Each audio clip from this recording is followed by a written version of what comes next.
आदरणीय साथियों, एक मंत्री भी कभी ग्रेजुएट थी। ये एक नई फिल्म और सीरीज आजकल इस देश में चल रही है। सवाल ये नहीं है कि आप कितने शिक्षित हैं। हमारा ये मानना है कि अनपढ़ से अनपढ़ व्यक्ति भी इस देश में किसी पद पर कार्य कर सकता है। सवाल ये है कि जब आप इस देश की प्रजातांत्रिक प्रणाली को झूठ बोलकर, गुमराह करके, धोखा देके, लोगों को बेवकूफ समझकर, स्वयं को बहुत बड़ा शिक्षित बताकर आप जनता की आंख में धूल झोंकने का षड्यंत्र करते हैं। मैं बात कर रहा हूं एक मंत्री भी जो कभी ग्रेजुएट थी, श्रीमती स्मृति ईरानी जी की। साथियों, आज हमने एक मेमोरेंडम दिया। 23 अप्रैल 2004 के शपथ पत्र में मंत्री जी ने कहा कि वो बैचलर ऑफ आर्ट्स 1996 में दिल्ली यूनिवर्सिटी के स्कूल ऑफ कॉरेस्पॉन्डेंस से हैं। 11 जुलाई 2011 के शपथ पत्र में मंत्री जी ने वो ग्रेजुएट की डिग्री बदल ली और फिर कहा कि वो बीकॉम पार्ट 1 1994 में Delhi university school of correspondence से हैं। 16 अप्रैल 2014 को मंत्री जी ने एक बार फिर अपने आप को बदल लिया और बोला कि स्कूल ऑफ कॉरेस्पॉन्डेंस से नहीं, मैं BCom 1 school of open learning से हूं। और अगस्त 2014 को ये कहा कि मैं तो येल यूनिवर्सिटी अमेरिका से पढ़ी हुई हूं। और अब जो सबसे नया शपथ पत्र है उसमें ये कहा कि वो बीकॉम फर्स्ट ईयर पास है Delhi university school of learning से, पर उन्होंने कभी ग्रेजुएशन पूरी नहीं की। एक मंत्री भी जो कभी ग्रेजुएट थी, कभी येल यूनिवर्सिटी की डिग्री ले लेती हैं, कभी वो बीए पास की डिग्री ले लेती हैं, कभी वो स्कूल ऑफ ओपन लर्निंग से हो जाती हैं, कभी वो कॉरेस्पॉन्डेंस से हो जाती हैं। ये माजरा क्या है? ना इस देश में प्रधानमंत्री की डिग्री का पता और ना उनकी चहेती मंत्री स्मृति ईरानी जी की डिग्री का पता। ना उनका कोई सहपाठी मिल रहा ग्रेजुएट में, ना प्रधानमंत्री का कोई सहपाठी मिल रहा।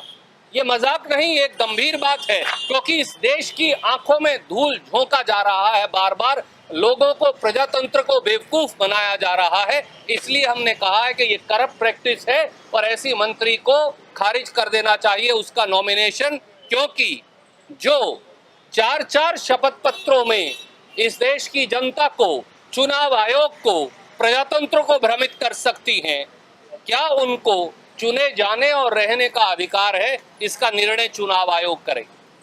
कोई प्रश्न आप पूछना चाहें तो स्वागत है।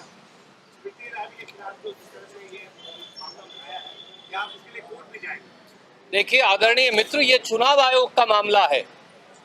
एक मंत्री जो कभी ग्रेजुएट थी, कभी येल यूनिवर्सिटी से पास थी, कभी बीए थी, कभी बीकॉम 1 कॉरेस्पॉन्डेंस से थी, कभी BCom 1 school of open learning से थी। मोदी जी, देश की रक्षा बाद में करिएगा, पहले खुद की और अपनी मंत्री की डिग्री तो बता दीजिए देश को क्या है। स्मृति ईरानी ने कहा कि जितना हमें टारगेट करेंगे हम अमेठी के लिए उतना ही काम करेंगे, जितना हमें टारगेट करेंगे उतना अमेठी के लिए मैं काम करूंगी।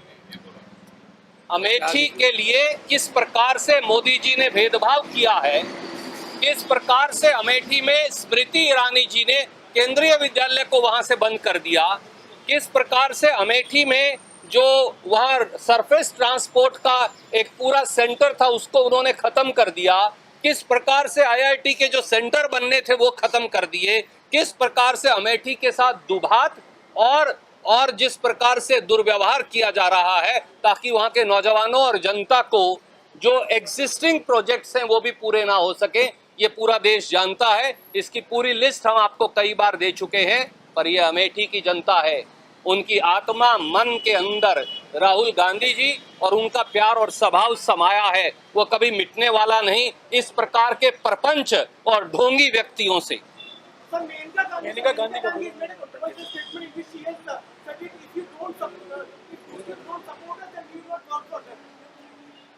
दोस्तों, सच्चाई ये है कि मोदी जी और उनके मंत्री बौखला गए हैं, घबरा गए हैं, छटपटा और लड़खड़ा रहे हैं। चुनाव की दौड़ को वो पूरी करने में अपने आप को असक्षम पा रहे हैं। इसलिए कभी जात का नाम लेकर, कभी धर्म का नाम लेकर, कभी उत्तर और दक्षिण भारत का नाम लेकर, कभी इनके और मेरे रंग के अंदर रंग भेद करके, कभी भाषा का नाम लेकर, कभी कपड़ों का नाम लेकर, कभी भोजन का नाम लेकर मोदी जी और उनके मंत्री समेत मेनका जी के घृणा का वातावरण फैलाकर, बंटवारे का वातावरण फैलाकर, विभाजन का वातावरण फैलाकर इस देश की गंगा जमनी तहजीब को मिटाना चाहते हैं। इस देश को जात, धर्म, क्षेत्रवाद, रंग, भाषा, कपड़े, खान पान में बांटना चाहते हैं। पर मोदी जी, मेनका जी, आप अपने इस प्रपंच और ढोंग में कभी कामयाब नहीं होंगे, क्योंकि ये भारतवर्ष है और इस भारतवर्ष की संस्कृति को कोई मिटा नहीं सकता।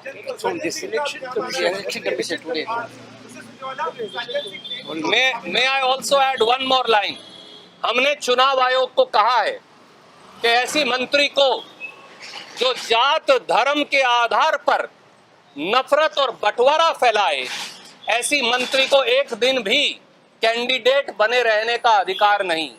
उन पर एफआईआर दर्ज होनी चाहिए धार्मिक भावनाएं भड़काने की, और ऐसी मंत्री के खिलाफ निर्णायक कार्यवाही करप्ट प्रैक्टिसेस में चुनाव आयोग को लेनी चाहिए एफआईआर के अलावा।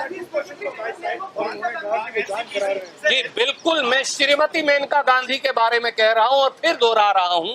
हमने जयराम रमेश जी ने विशेष तौर से इस बात का संज्ञान दिया चुनाव आयोग को, और हमारे साथी जो हैं केसी वेणुगोपाल जी ने, और ये कहा कि ऐसी मंत्री को जो धार्मिक भावनाएं भड़काए, जो जाति और धर्म के आधार पर मेनका गांधी जी इस देश में विभाजन की कोशिश करें, नफरत और बंटवारे की कोशिश करें, मेनका गांधी जी पर न केवल एफआईआर दर्ज होनी चाहिए परंतु उनके कैंडिडेचर को भी रद्द किया जाना चाहिए, क्योंकि एक करप्ट प्रैक्टिस है सुप्रीम कोर्ट के निर्देश में भी और देश के कानून के निर्देश में भी। एक नया धारावाहिक आने वाला है, क्योंकि मंत्री भी कभी ग्रेजुएट थी, और उसका ओपनिंग लाइन में बताती हूँ क्या होगा।